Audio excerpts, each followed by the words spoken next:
Hey friends, Eric here, and welcome to another episode of the Most Notorious podcast. Hope you're ready to take a deep dive with my guest and I today as we chat about a murder case I can almost guarantee you've never heard of before. Well, I am so pleased to introduce Allie Seibert to the show. She is a Michigan-based historian and author who has written numerous books about her home state. Her most recent book is called Bloodstained, Exploring Michigan's Darkest Murders Forgotten by Time.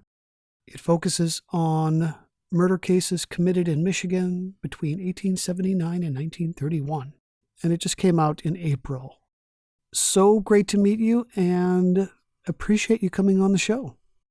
Yeah, thanks. I'm so excited to be here. Thank you. So I want to ask you this. Do you remember when you first became interested in Michigan history? True crime history specifically. That is such a good question. So, my mom is a history teacher. I grew up hating history. I thought it was the most annoying thing, only because, my mom taught it. And so we just like lived and breathed it at home. And she's amazing at it. Like, she makes it come to life, truly. But I always said, like, oh, I don't want anything to do with history. But then I'd always loved true crime stuff. So that was always just kind of there. And then when we moved to our home where we live now, it's in this little town, but our house is an 1862 build, and I became absolutely obsessed with learning the history of it because you know how it goes. It's a matter of time with that kind of stuff. So I started researching census records, ancestry. I was in the cemetery every evening just learning about the people who used to live in my home. And I sort of just started I decided that this is what I wanted to do. This is what I wanted to focus on. And then I blended that with my love of true crime. And here we are. That's great. So again, you write about a series of murder cases in your new book, Bloodstained. We picked one that we're going to talk about today, but I think I read somewhere that you started with like 100 cases and whittled them down to these 5. I did. Good job knowing that. um, I I did. I started with one specifically. It's the first story in the book. I actually found the handwritten fake suicide note from this man who faked his death in 1879. And in researching that, I decided to write Bloodstained. And so I dove into old archived newspapers and everything, and they're all online, which makes it nice and easy-ish. But I started compiling a list of stories that I thought might work in this kind of book. And yeah, it was about 100 stories, all ranging from mid 1800s into mid 1900s.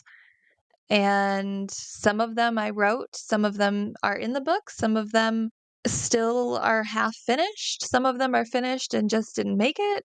It's it was a long process of kind of weeding different ones out and figuring which ones fit.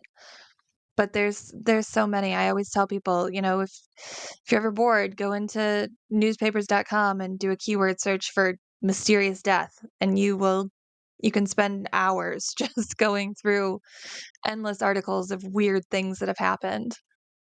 Right, right. So yeah, let's talk about the Beatrice Epler case.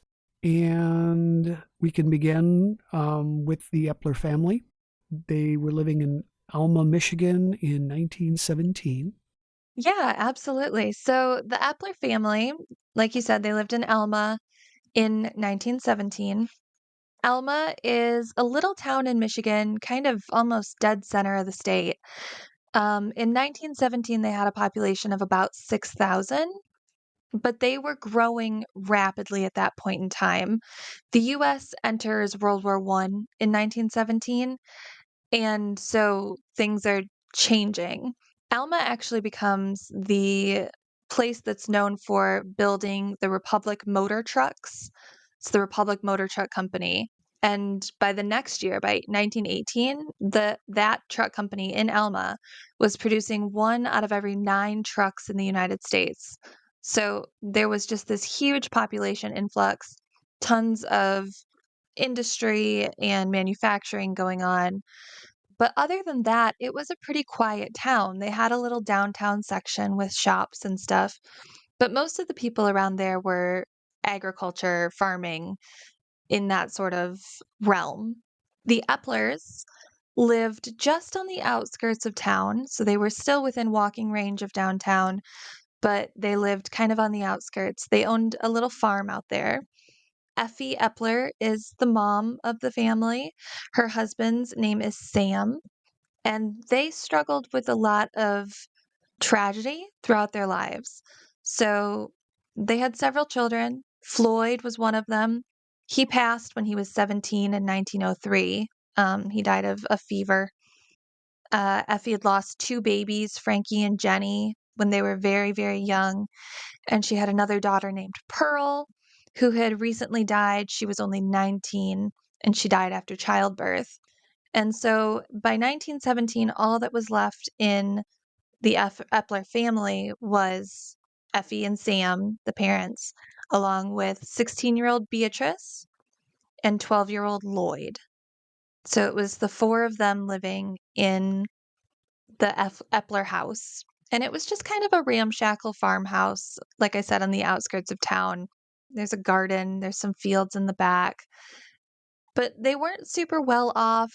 They weren't incredibly poor, but they weren't, you know, throwing parties every evening. It was just kind of an average, hardworking family. And Beatrice specifically, you paint a very vivid picture of her in your book. Can you tell us more about her? Thank you for saying that. Yeah. So Beatrice is a fascinating person to me. Like I said, in 1917, she was 16 years old. And according to her mom, and obviously, this is a very old case, so there aren't people walking around today who knew Beatrice. So everything that I'm pulling from is quotes from the parents that were documented, newspaper articles, quotes from other people around town. So that's where I'm getting this information from.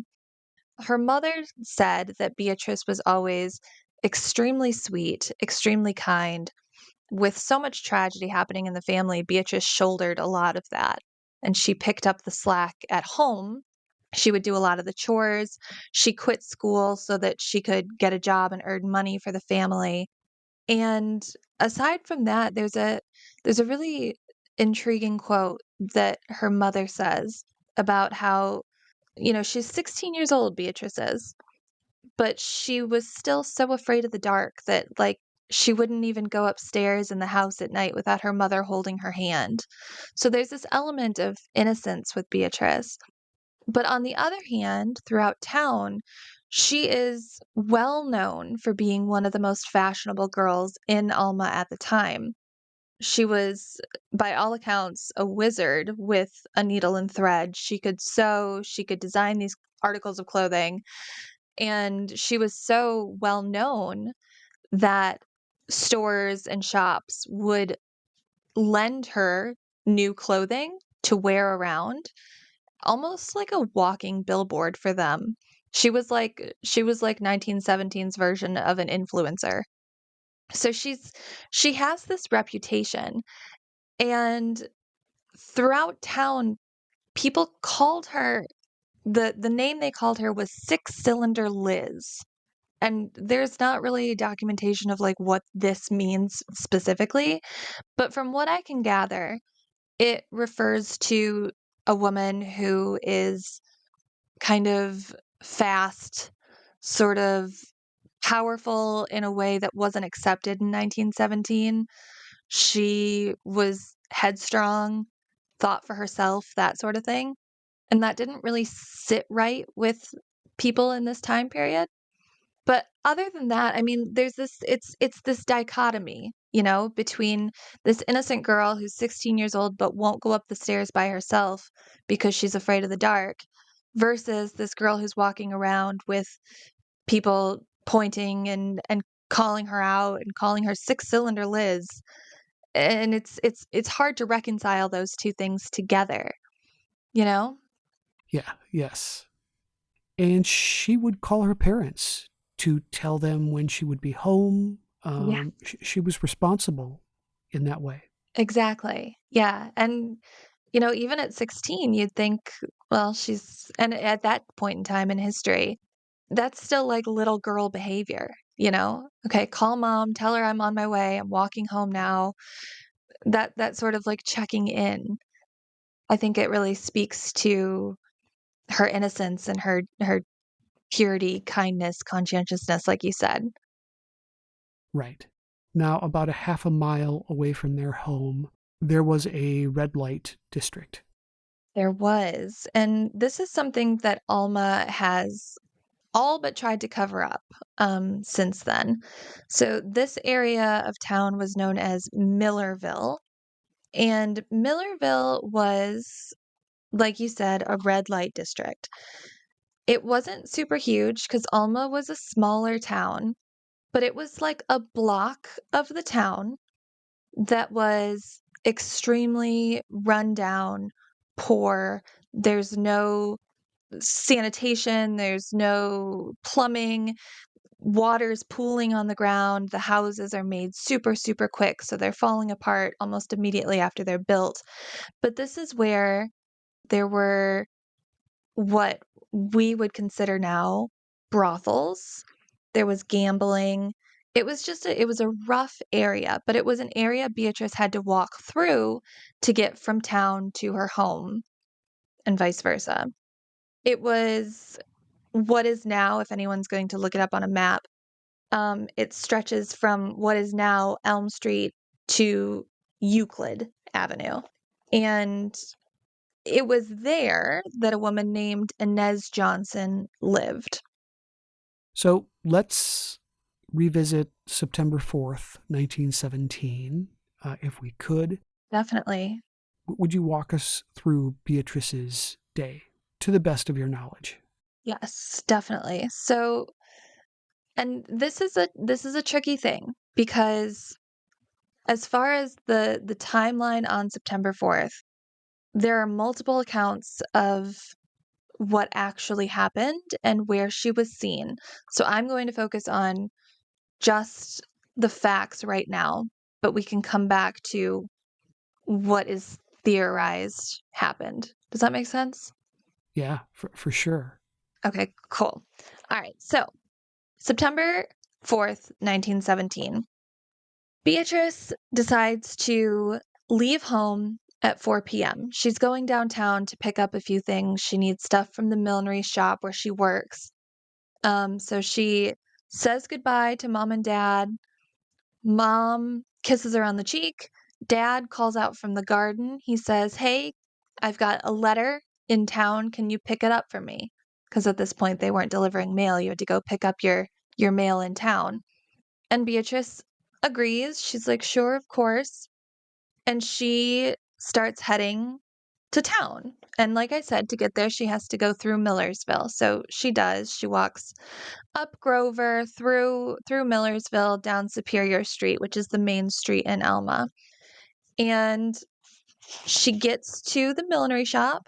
She purchases a couple of her packages, whatever it is she might have grabbed at that point, whether it was thread or needles or whatever it was. And she leaves the millinery shop. She goes to a grocery store nearby, picks up the letter for her father, asks to use the phone, and by this point it's like what, like 5:30? Asks to pick the phone or asks to use the phone. They say of course. She calls mom, tells mom, "I'll be home in a little bit. I'm about to walk home. I'll see you soon." Mom says, "Okay, great." She hangs up the phone. She begins walking back. She's seen a couple different places. She comes back to the grocery store several hours later, comes in, just walks in really quick, and then leaves again. And as far as factual information, that is the last time Beatrice Epler is seen. She never comes home. She never makes it home. There are other accounts of what happened, and we'll talk about that in a second. But as far as confirmed sightings of Beatrice on that night, that is the last time she is seen until her body is found the next day in the early morning by a neighbor several yards from her house. She'd been strangled. Her clothing was pretty much all in the way that it should have been, all set fine.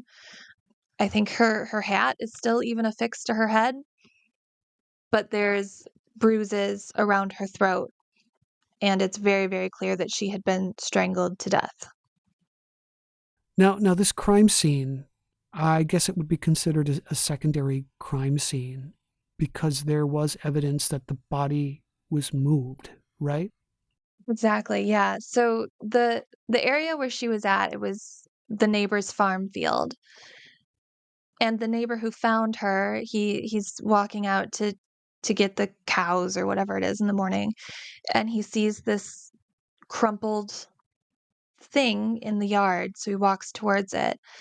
And the area is it's a grassy area and it's fairly open, but the grass is not disturbed in any way other than where Beatrice's body is laying. There's no blood, there's no sign of like fighting at all. Her packages are kind of neatly lined up, the things that she'd gotten from the millinery shop. Her letter for her dad is there. And there's really no sign of any struggle, anything that had happened there, which led police to believe that whatever happened to Beatrice did not happen there. She was their theory is that she was killed elsewhere, then dropped where she'd been found. There were no footprints either, really, to be able to follow, to track. And her poor parents, they did not know what to do. Yeah, because that's heartbreaking. Yeah, And I feel like it's important to note, like, this family had already endured so many tragedies, so much loss before this. So they're not strangers to it, but how much can two people take, you know? yeah. So when Beatrice doesn't come home, her father and mother are both very concerned. Father eventually goes to bed. Mom waits up for Beatrice because, like I said, she won't go upstairs. Beatrice won't without her mom holding her hand because she's afraid of the dark. So her mom was like, I have to wait. And she waits and waits and waits for hours and hours and hours. And the thoughts going through her head are, okay, well, maybe she met a friend and they went to a movie. Maybe she's talking to somebody. Maybe she's met up with other people and they've gone for dinner. But the later it gets, the more concerned she is because she knows that Beatrice doesn't even start walking home until she's called. And she'd said she was on her way. And with Beatrice, you can take her at her word. So her mom begins looking for her. She's out in the night, walking up and down this dirt road, calling for Beatrice, eventually pulls dad, Sam, pulls him out, and they're both calling, calling, calling, walking the entire night searching for their daughter. And they, of course, just happened to be coming up the road again when the farmer finds the body, and they both see it right then, which I cannot imagine what kind of absolute horror that must have been for them. But yeah, they were incredibly concerned, incredibly worried, and gutted when her body was found. And as far as police goes, at this point in time, it's no surprise that the way police handle cases is a bit different than they do today. So it wasn't like they closed off the crime scene. It was, okay, we have to start somewhere. Let's start pulling in the usual suspects. Police are no stranger to the red light district that is Millersville. They know the people who are kind of hanging around Alma, who are in and out of jail, in and out of trouble. So those are the people they pull first to question. So the first person they pulled in was Sam Barry. Sam Barry was 26 years old, and he was known to be a drifter. He had a criminal record. He was, and this is a quote, he was known for lurking around where he wasn't wanted. So they pulled him in immediately. And he did admit to following Beatrice that night, but he said he had nothing to do with her death, said he followed her around a little bit, but after a while he left her alone and went off and did his own thing. Police had no reason to keep him. There was no evidence that fully linked him to the crime, and because of that, he was let go. It was a week of questioning for him, and then he was allowed to leave. Then they pulled in Inez Johnson. Like I said, they were kind of going through the list of troublemakers throughout Alma. So Inez, and I mentioned this a little earlier, she owned and I'm using air quotes here, boarding house in Millersville. But it wasn't a boarding house, it was a brothel. It was just a boarding house for legal purposes. Right. And Inez, she was fairly young. She was in her 30s, and she had done several jobs throughout her life. She'd been a school teacher. She'd gotten married. She'd had 5 children. She lived on a farm. She'd worked as a stenographer. She'd cooked for a hotel. But she'd eventually found herself as a madam of a boarding house in Millerville. And it was a well-known establishment. People knew what was going on there. And she lived there with her 2 children. She had a 12-year-old child, Benjamin, and a 7-year-old daughter, Margaret. Her husband had left them several years before. And so they pulled her in and they were questioning her, but she claimed she had no idea what they were referring to, said she had no idea who Beatrice was, and they had no reason to keep her, so the charge was dropped. But they had a feeling something was weird with Inez, so they charged her with running a house of ill fame, which essentially is just charging her with running a brothel. And that kept her behind bars for a little bit longer until they could get more information. So that was a major turning point. They didn't know why, but they had a feeling something was weird with her. And that's kind of when Sam Epler started taking things into his own hands. Were you able to find any information about whether doctors believed Beatrice had been sexually assaulted? Yeah, that's a great question. So one thing they found was her fingerprints or her fingernails. Under her fingernails was traces of skin. So it sounds like she'd at least fought. I believe her underwear that she had been wearing that day, as confirmed by her mother, something about how she'd been washing them and then she put them on so her mother knew they had been ripped, which, I mean, you can take that as whatever implication you want. I don't know that they came out and said it other than just like little facts like that. My understanding is yes, she was. So Sam Epler begins to communicate with a neighbor of Inez Johnson's. This was a man who was having a dispute with her. Yeah. So enter David Boudry. And David Boudry and we don't get along. I don't trust this man Yeah. as far as I can throw him. But David Boudry was a French-Canadian lumberjack who had moved to Alma just recently. So he hadn't been there very long, but he'd moved into a house across the street from Inez's. So he was well acquainted with the area of Millersville, well acquainted with what Inez was doing, well acquainted with the seediness and the dirtiness of that area. And when he found out that Inez was running a brothel, he complained to police. He put out a complaint.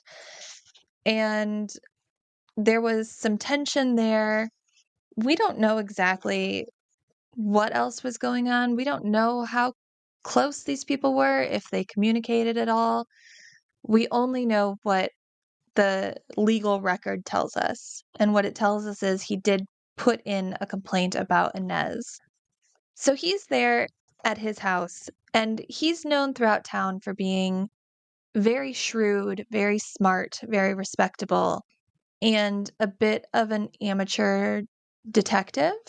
And Sam Epler, Beatrice's father, is going out of his mind with grief and worry. He wants this case solved. He wants to know who did it. He's afraid. He's angry, and he's looking for help in any way he can get it. So he knocks on the door of Alma's new amateur sleuth, David Boudry. And he mentions that there is a $2,000 reward for anyone who's able to solve the case, tells him that his family is going out of their minds, they need help. And David Boudry had a wife and a child that he needed to support. I'm sure the reward money helped him decide to get involved. And he agrees. He says, "Yeah, I'll do what I can to try to figure this out, try to help your family, get to the bottom of what happened to Beatrice." And for 3 months, David Boudry is investigating, again, I'm using air quotes, investigating the case. Now, the way he does it is coming from him. And with a lot of things in this case, it's really, really important to consider the source of the information. So who's saying that they've done this? Are we pulling from actual confirmed record, or are we pulling from what someone said they did? And in this case, it is what David said he did. So take it for what it is. Okay. He claimed that for 3 months, he was investigating this case. He says that he had seen Beatrice on the night she disappeared. He claimed that he'd watched her walk through town. He watched her go to the nearby store to pick up a package, that she then walked by Inez Johnson's house. And according to Boudry, Inez called out to her. Inez and Beatrice spoke for about 10 minutes. Beatrice walked away. She returned a couple hours later, and they talked again. He said that because he saw Beatrice that night, he remembered that there was a little boy who was walking close behind Beatrice when he saw her. And the little boy had also been close by when Beatrice was talking to Inez. So he decides, I'm going to track down this little boy and find out if he heard anything. He happens to know the name of the little boy. He knows it's Louis Losi Jr. He's looking for him in Alma, but it turns out that the Losi family had only been visiting when Beatrice was murdered. So, according to David Boudry, he starts searching across the state of Michigan, following one dead end after another, until finally he finds the Losi family in Canada. So he travels all the way up to Canada to talk to this Losi boy. He claims that Louis Losi said that he'd seen Beatrice and Inez talking. He said Inez asked Beatrice to come back later that night and invited Beatrice to go for a car ride or go to the movies, and Beatrice agreed. And Louis also said that he'd seen another man with Inez quite often, and his name was Albert Eichhorn. So that's the first time that name gets dropped in. And Louis also says to David that he should talk to a woman named Anna Gilson. Now, all this is coming from an 11-year-old boy. So David now has another lead to follow. He returns back to Alma, and he knocks on the door of Anna Gilson. He finds that Anna Gilson's husband had died suddenly just a few months prior. He says that he sees that as an opportunity.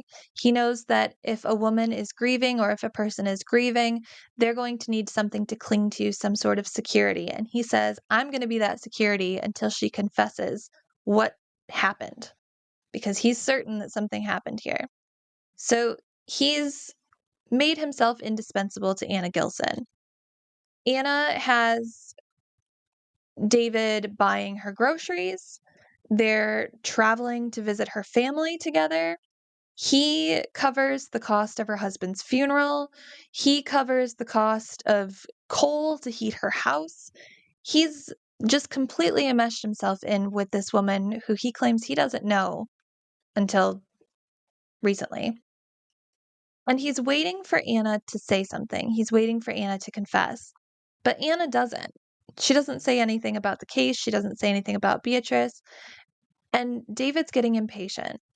So according to David, he decides to force her hand. He tells her that he knows everything, that he knows that something happened with Beatrice and she was involved, and if she doesn't tell him, then he'll tell the police. And according to David, that's when Anna broke down and provides this confession. Boudry had to have been extremely good-hearted, to travel to Canada on his own dime, maybe in the hopes of getting a portion of the reward money, but there was no guarantee. And he was still doing all of this free work Exactly. to help someone he didn't know all that well. At that point in time, it wouldn't have been a super easy trip. Like, it's not like you hop in your car and get on the expressway and go. It would have been a whole thing. And yet he's willing to do this for a neighbor. And maybe he's just that good of a person. I don't know. Right. So he gets this incredible, terrible account of Beatrice's last moments from Anna Gilson, and he arranges for her to meet Beatrice's parents. Yeah, well, so he tells the Eplers that Anna wants to see them, and Effie and Sam are invited to Anna Gilson's home, and she lives in Alma, just a little outside, kind of south of the town itself, but still very close. And so she invites them to her house. David Boudry is there. He brings the Eplers in. She sits them down and she essentially confesses this wild story of what happened to Beatrice Epler on the night she disappeared. It's a pretty scary story, if true, right? Would you mind telling us what she told them? Yeah. So, yeah, it's a horrifying story if it's the truth. And again, keep in mind, this is coming from Anna. And so we don't know that this actually happened, but this is what she claims to have happened. She says that Beatrice was at her house, the same house where her parents are now sitting, on the night that she died. She claimed that Inez Johnson, Albert Eichhorn, the man that had been seen with Inez recently, and a man named John Brennan were there at the house with Beatrice. She said they showed up around 9:30 in the evening. They came in drunk. They were loud. They were passing around this bottle of apricot brandy. About a half hour later, she says that another man showed up with a woman. His name was Dorsey Bush. Nobody knew who the woman was. So there's this party happening in Anna's house. And it's getting rowdier and rowdier and rowdier the more that they're drinking.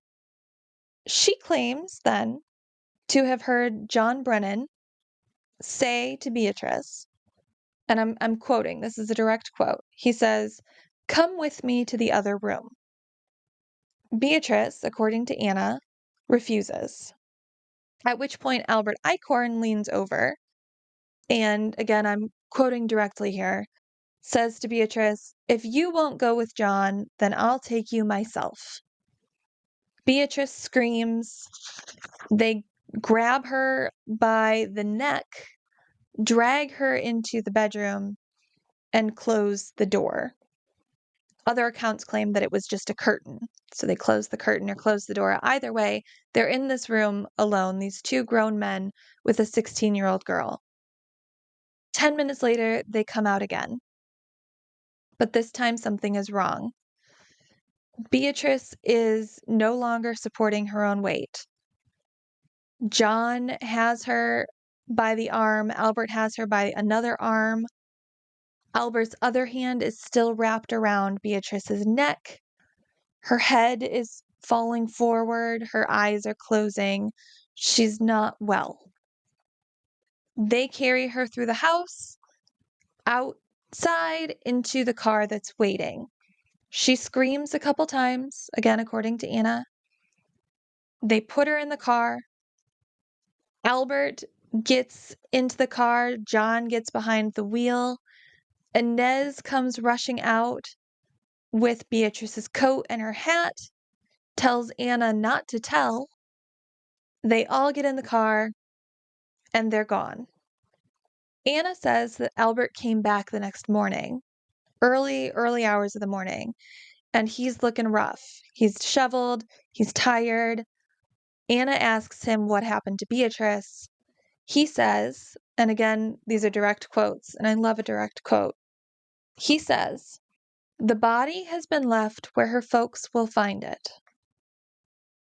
So at this point, it's pretty clear they knew Beatrice, according to Anna, they knew Beatrice was dead. And that is the confession that she makes to David, according to David, and then the confession she makes to Beatrice's parents. And that's more than enough for police to act, right? Absolutely. So she goes and actually makes that confession to police. It's like a written statement. And now finally, police have something to go on. And they've been anxiously awaiting something. You know, it's a small town. People are talking. It doesn't look good to have a 16-year-old girl murdered and not have any leads. So they want this solved as much as anybody. So as soon as they get this lead, these names, they're on it. They already have Inez because she was being held for running a brothel. They go get Albert Eichhorn. Now, Albert is a farmer. He lived in Ithaca, which is close by to Alma. It's like the next city up. And he was married. He was a little older. He was in his 40s. He'd been seen around town with Inez, like I'd mentioned. Other people had seen them together. And he had this kind of a weird origin story. He had originally been a boxer. He also had a history of larceny. He'd been sentenced to time in the State House of Correction and Reformatory. He had his son had died of a weird kick in the spine by a horse. So he's got some weird background going on. But he was known recently for kind of flying off the handle. He'd become very heavily involved in drinking and gambling, in hanging out with women in brothels, and which is what led him to Inez. And they had been confirmed to have been together for years. Despite Albert being married, despite Inez having been married, they were an item. And she actually referred to him as her second husband, right?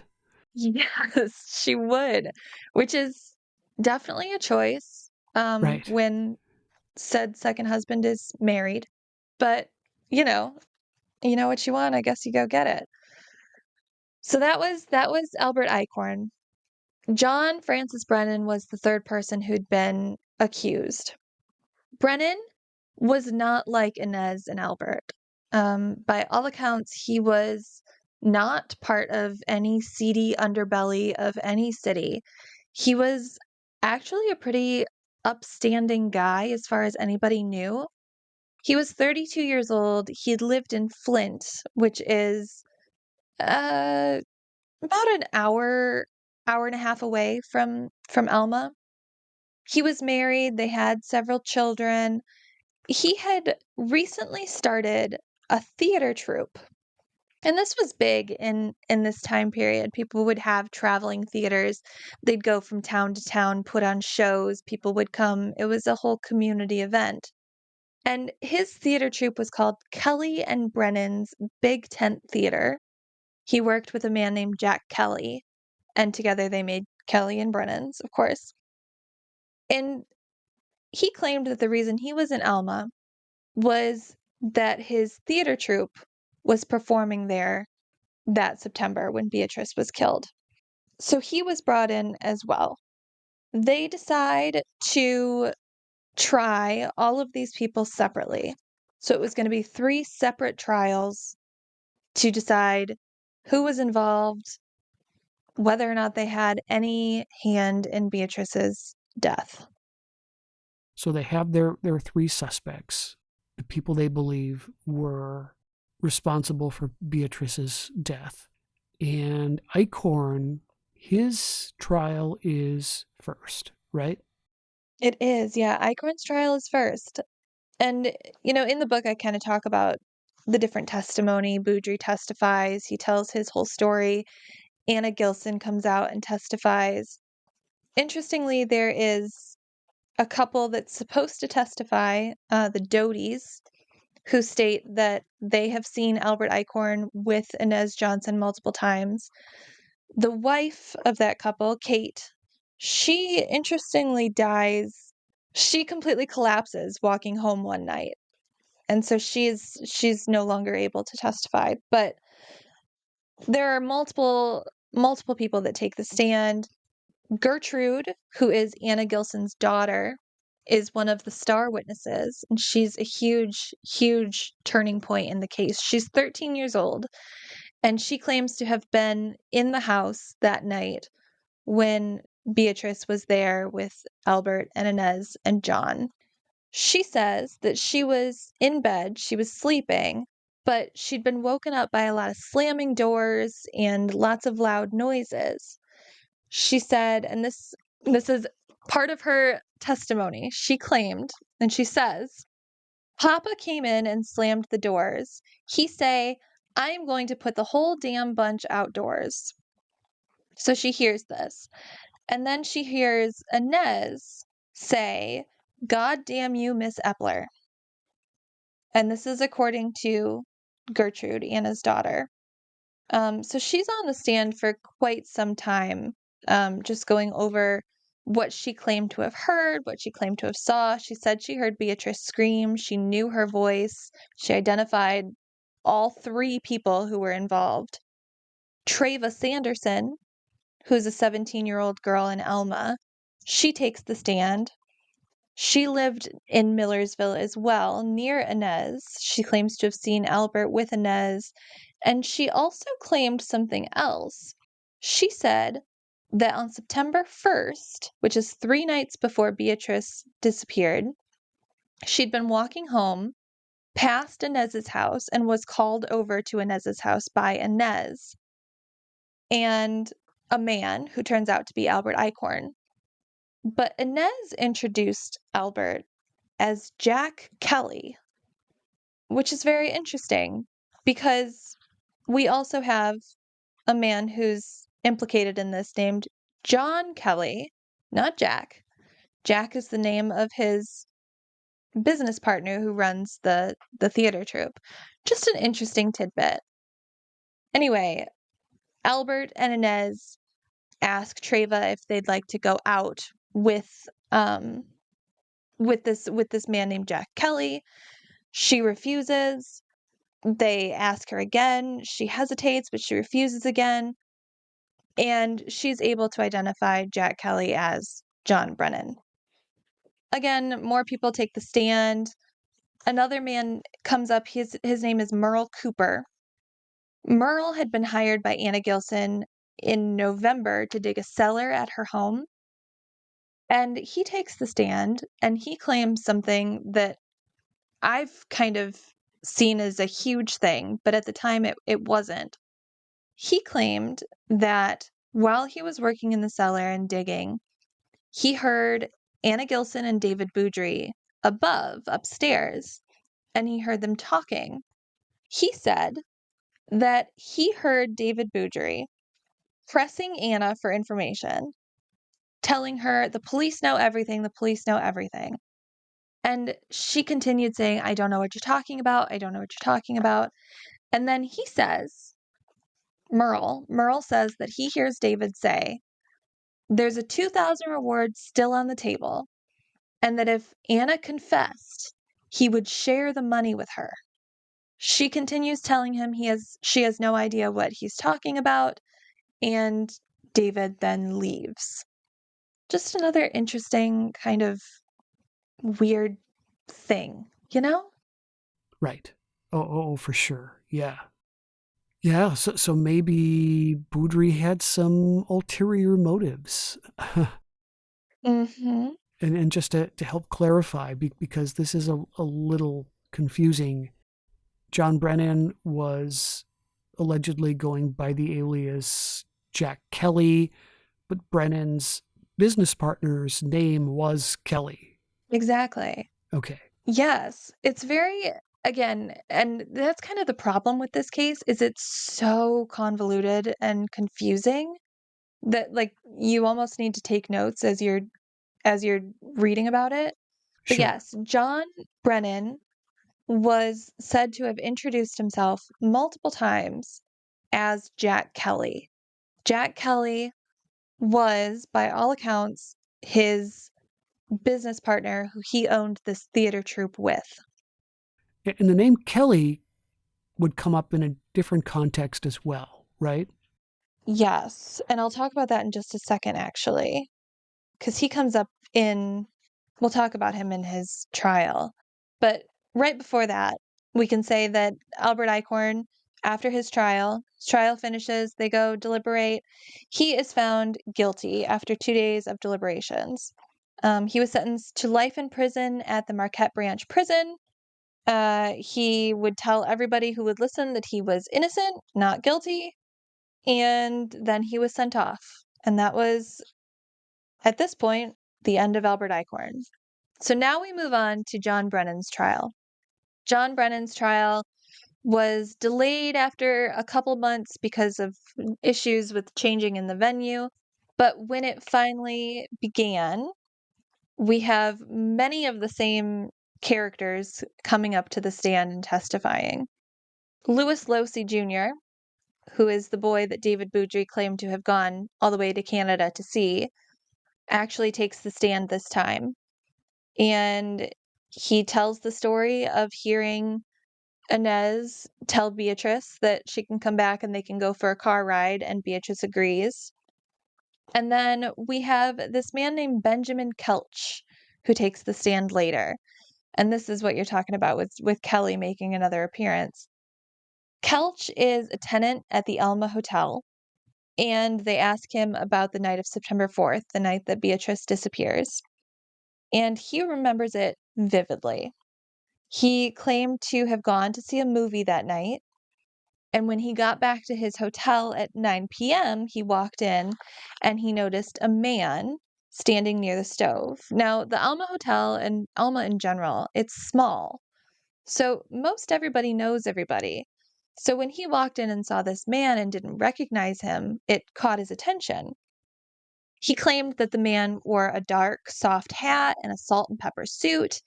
And he knew for a fact, he said, I've never seen this dude before in my life.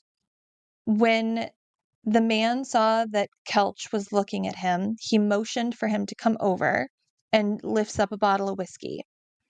So Kelch, this guy, he comes over and starts talking to him. And they chat for a little bit.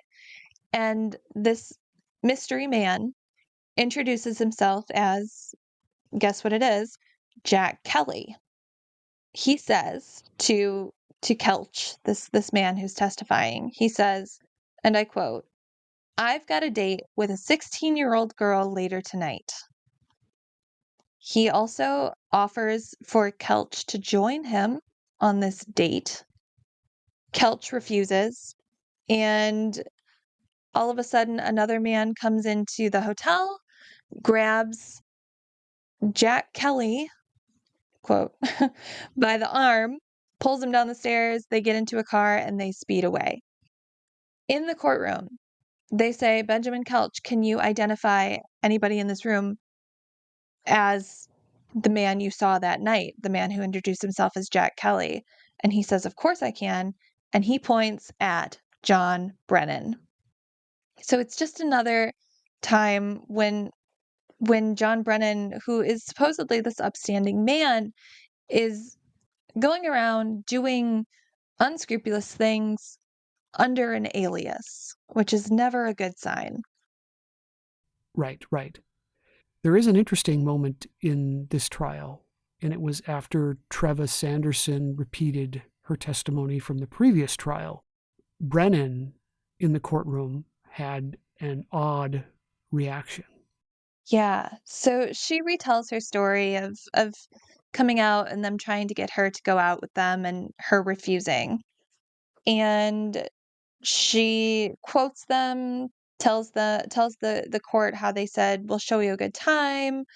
They threatened her, "You'll come with us if you know what's good for you." And she refuses. She runs home, closes the door. And when she finishes her testimony, it's silent in the courtroom because everybody who is hanging on her every word is just, they're stunned because what an absolutely terrifying experience. And then from the silence erupts this laughter. And everybody turns to look, and it's John Brennan. And he is laughing like he just couldn't control himself. It's like guttural laughing. So much so that the judge is slamming his gavel down, trying to get order in the court. Brennan cannot control himself, and they quite literally have to adjourn court because Brennan couldn't get a hold of himself. Now, I feel like it's also important to mention during the trial, Brennan is there with his wife and their children. So he's putting on the front of a family man. His kids are there for every day of the trial, which is interesting considering what is being said about him. But he wants people to see him as a family man, wholesome, good. And I think that's very intentional. So do any of these three accused killers, do any of them have alibis? Like good alibis? Yeah, good question. So with John Brennan, his alibi is that he was at his performance all that night, the night that Beatrice disappeared and was murdered. And he has a number of people who vouch for him, who say they saw him that night. They were in his tent with him. He was working as an usher. He asked this girl how she was feeling. They had dinner until 2 a.m. There's a number of different testimonies from people claiming that he was there all night. There's no way he could have been anywhere else. And that seems to have been really effective because John Brennan was found not guilty by the court. He is obviously happy. They stand up, the family, and they walk and they go back to Flint. And that's the last they hear of John Brennan. The final trial is Inez's, and this takes place in April of 1919. So it's now been, we're closing in on 2 years since Beatrice had been murdered. And Inez had spent the entire time in jail. So she'd been in jail for 18 months.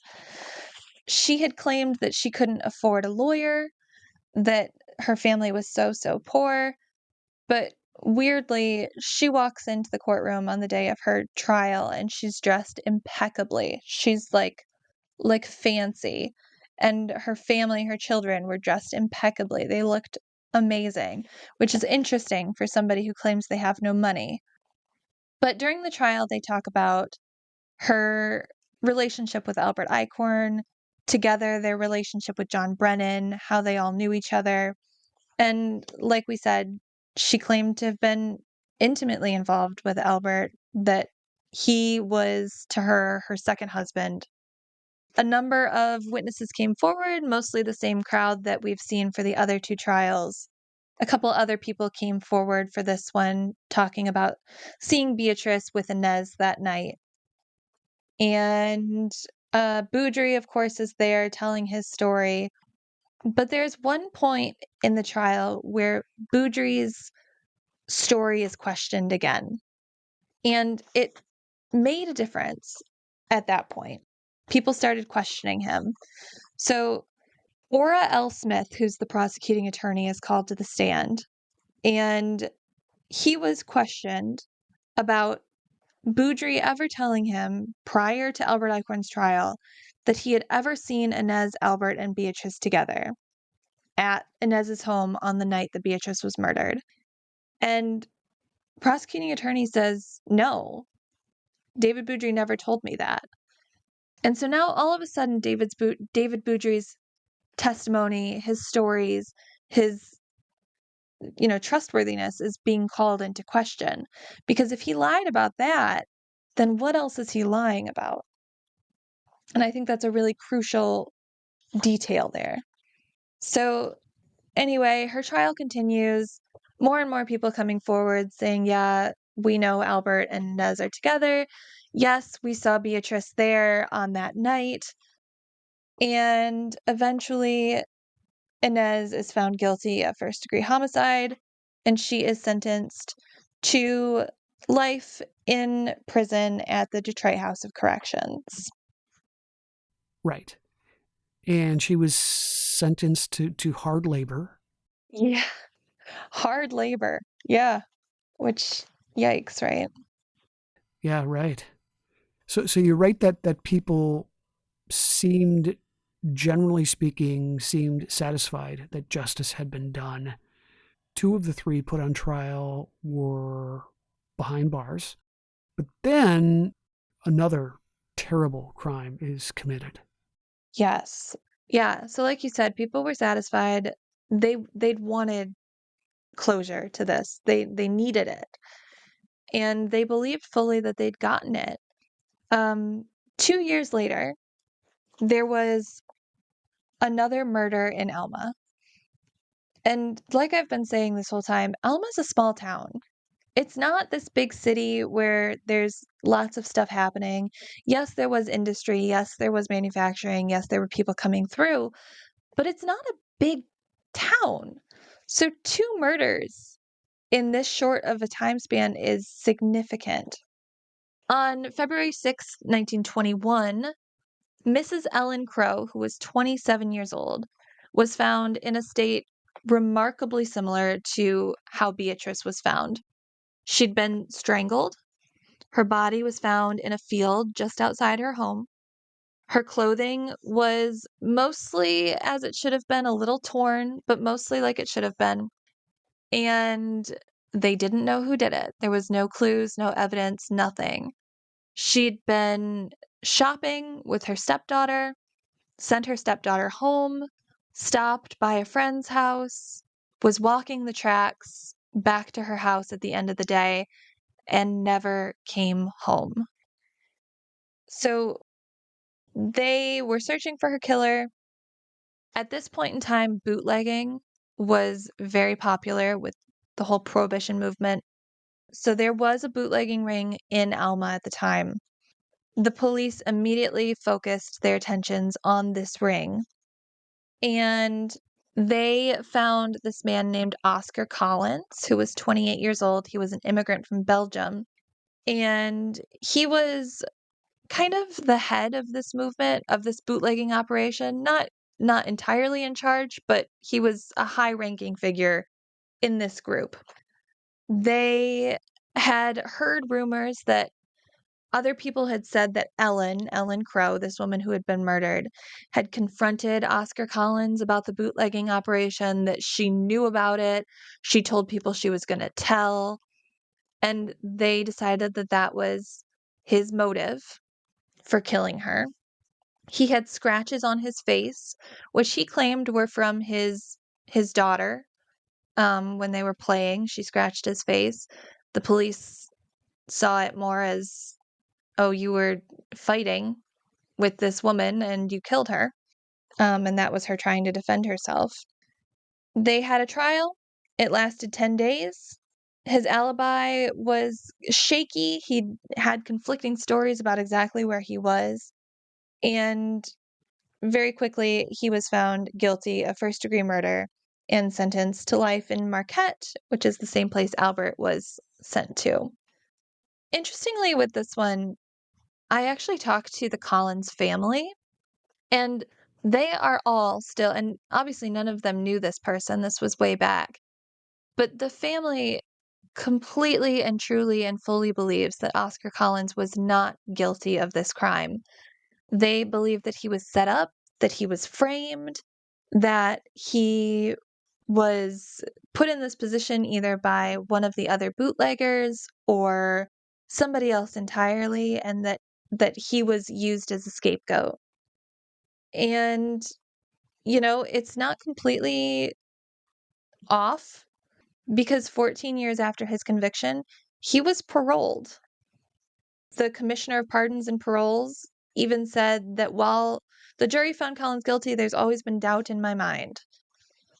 So he was let go, and we still don't know what happened to Ellen Crow. Was it Oscar? Was it someone else? We don't know. You were able to find a connection, correct? And I know this doesn't necessarily mean anything, but it's really interesting.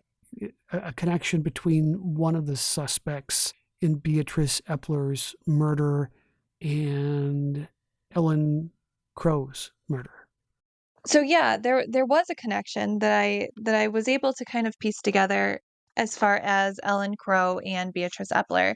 And this is me putting on my, mildly amateur detective hat and pulling at strings. But I feel like in a case like this where there is so much weirdness, it's hard to justify coincidences. So Ellen Crow was born Mamie Ellen Stoll. And that Stoll name stood out to me because I'd seen it somewhere else. And where I'd seen it was with John Brennan's wife. She was born Jenny Stoll. They'd both grown up in Ohio at different times. I struggled to find a clear connection as far as how they might have been related, but that's not a super common last name. And it is weird that they're both involved in this. So that was that connection, and it could be nothing, it could be a total coincidence, but it just feels worth mentioning. So Inez Johnson served less than 8 years. Yeah, less than 8 years. She was paroled for good behavior. She moved to Detroit, and she remained there until her death on December 9th, 1948. There's not a whole lot of information about what she did after. Kind of seems like she just kind of flew under the radar for the rest of her life. Right. And then, in another really wild twist in this case, in 1929, a 55-year-old lumberman and amateur detective named Elmer Hammond Yeah. began investigating the case on his own. Yeah. Which is, this whole case is just filled with people who think that they know what they're doing. And some of them might, but it's a lot of people who are fascinated with all of the twists and turns and just can't help themselves from digging into it. And Elmer Hammond is one. He is a fairly well-to-do lumberman, and he's fascinated with unsolved cases, specifically those that involve fingerprints. And in his research, he found that the fingerprints that were on Beatrice's throat did not match Albert Eichhorn's. And not only that, but the $2,000 reward for Beatrice's killer had never been paid. So his radar immediately perked up and was like, something is weird with this. So he became very convinced that Albert Eichhorn was not guilty, and he started financing a private investigation. he goes and talks to Anna Gilson. And by this point, Anna Gilson had remarried. She'd moved all the way to Wisconsin. And so Hammond, this amateur detective man, really had to track her down. But once he did, he sent the deputy sheriff to speak with her. And at this point, Anna changes everything. She claims that every single thing she ever said, all the testimony she'd given, had been false. She said David Boudry had bribed her, said he would split the $2,000 reward with her if she testified against Albert Eichhorn, Inez Johnson, and John Brennan. And she accused Boudry of even threatening her life the night before she was going to testify, literally telling her, if you don't testify as ordered, you'll be killed. And this does match what Merle, the cellar digger, came and testified that one time, that he'd heard Boudry say, like, hey, we'll split this reward if you do this. And then she confirms it years later. She said she was so scared of David Boudry that she said she did whatever he wanted her to do and left it at that. She said there was no party at her home on that night. She had never seen Beatrice, Albert, John, or Inez together, and she had no idea what actually happened to Beatrice Epler, but she was certain that none of the people that she'd implicated were responsible. And this absolutely rattled Effie. Now, Effie Epler, Beatrice's mother, is still alive. She's living in, they'd moved a couple times, but she's still living in fear. Someone had killed her daughter. She's been through trauma after trauma. She's convinced that it was Albert Eichhorn. So when she hears that this man is setting his sights on getting Albert Eichhorn out of prison, she absolutely panics. And she starts, she's writing to Commissioner of Pardons. She's looking for any reason she can to keep Albert Eichhorn in jail. She's certain he did it. She's afraid that if he gets out, he'll come after her and the rest of her family. And then she claims something else. So in this letter that she writes to the Commissioner of Pardons, she says that Anna Gilson had confided in her, in Effie, that her husband, Hiram, had been poisoned.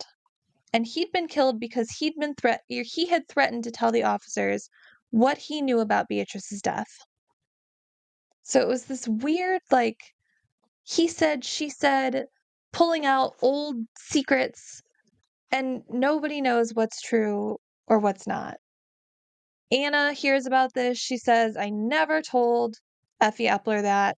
My husband was sick. He died after 7 weeks. We had doctors. It was nothing about poisoning. I have no idea what she's talking about. So, yeah, one of the big questions, of course, is what was David Boudry's motive? Mm-hmm. If, in fact, he was behind this, going through all of this trouble. I mean, assuming he set these 3 people up to take the fall, it's hard to believe that this issue with her would warrant such an elaborate frame job. Exactly. And Elmer Hammond has a theory for that, interestingly. So after all of this with Anna, he says, I'm going to track down David Boudry now, because he fully believes that he'd orchestrated all of the testimonies. He fully believes that the reason Inez and Albert went to jail was because of David Boudry and him falsifying these testimonies and everything else. So he's searching for David. Now, at this point, David had really disappeared from public life. Nobody knew where he was. People were speculating that he died. He was in New York. He was sick. He was poor. One person thinks that he's changed his identity. Hammond actually gets a call in August of 1929 from a 25-year-old man who says that I will tell you where David Boudry is if you give me $100. The guy wouldn't reveal his identity. We still don't know who he is for sure, but Hammond refuses, and we don't know anything more about that. He continues searching for David Boudry, and Hammond's theory at this point is that David did all of this because he was romantically involved with Inez. Yes, he was married. Yes, he had children. But Hammond's theory is that he'd become romantically involved with her. She pulled away, and David Boudry blamed Albert Eichhorn. So his motive wasn't just, oh, she's running a brothel and I don't like that. It becomes, if you look at it through that lens, a much darker, much more impassioned sort of motive. It was essentially revenge. And there is another interesting bit of information that you were able to dig up, right? Related to the relationship between Boudry and the boy witness, Louis Losey. Yes. So, and this is like one of my most, I'm so proud of this. This is something that was not known at the time. So, this information was not part of the trial, not part of the case. Nobody had any idea about this.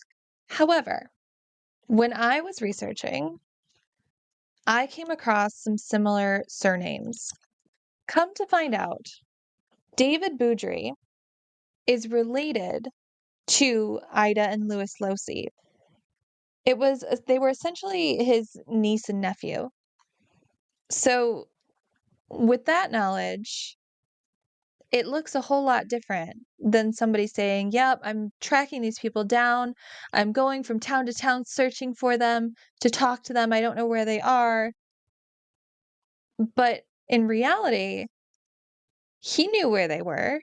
He had family he could contact. Their father, Louis Losey Sr., was, and this is kind of a winding road, so bear with me.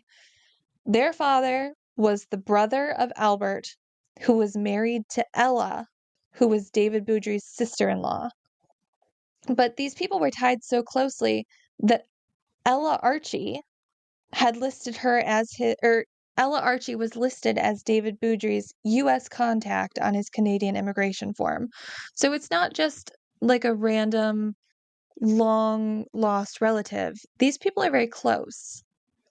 So, like I said, he could easily call or send a letter to a family member, find out where the Loseys are, and go to them. And more than that, was Louis even following Beatrice at all? Or was it a convenient thing to say, here's an innocent little boy, I'll tell him what to say, people will believe it, and he'll do it because he's family? And Louis Losey had been in town with his family just temporarily, right? That they didn't live there. Mm-hmm. Exactly. Yeah, they didn't live there. They were, according to David, they were visiting. Maybe visiting him because they were relatives, but they were visiting. So how convenient that they just happened to be there when Beatrice was murdered. Right. I mean, what a grand coincidence for Boudry. Mm-hmm. All the stars would have to have been aligned. Mm-hmm. John Brennan also just happened to be in town with his traveling show. I mean, how convenient. Yeah, and that's the other thing with Brennan is that because that was my question is it seems odd like if we look at it from the theory of it's revenge, he's interested in Inez, he's mad at Albert because he's with Inez, that makes sense that he would target them. But then why John Brennan? And I did find one little thread. And again, this is I'm put on your tin hats here because this is a little bit conspiracy-esque, but I'm going to share it anyway because like I said, I don't feel like there are any coincidences in this case. So, David Boudry's wife, her name was Sarah Alice. She was married 3 times throughout her life. She was first married in 1877 when she was only 15 years old to a man named, drumroll please, Jack Kelly. They had a son, but within a year, Jack Kelly disappeared. Sarah never saw him again. it's almost impossible to find any record of this man. And I am decent at pulling things from that are lost, and I cannot find almost anything about this guy. But Jack Kelly comes up again years later as the business partner of John Brennan.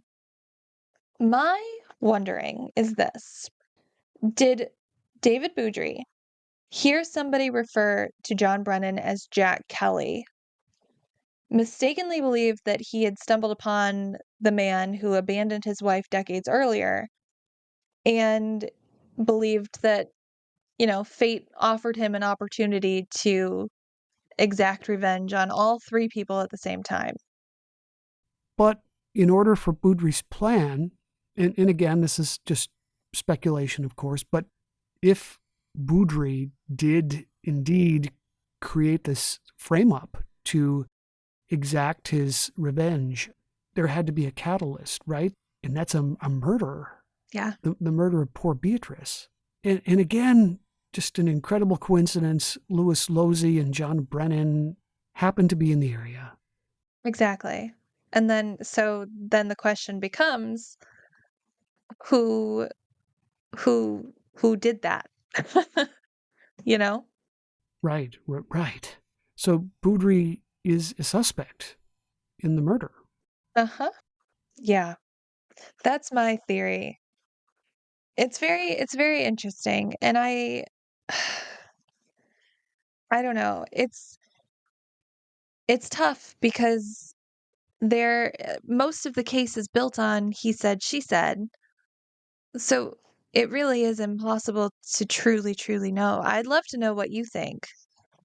Oh, gosh. I don't know. I mean, Boudry's connection to the Losey boy, very, very suspicious.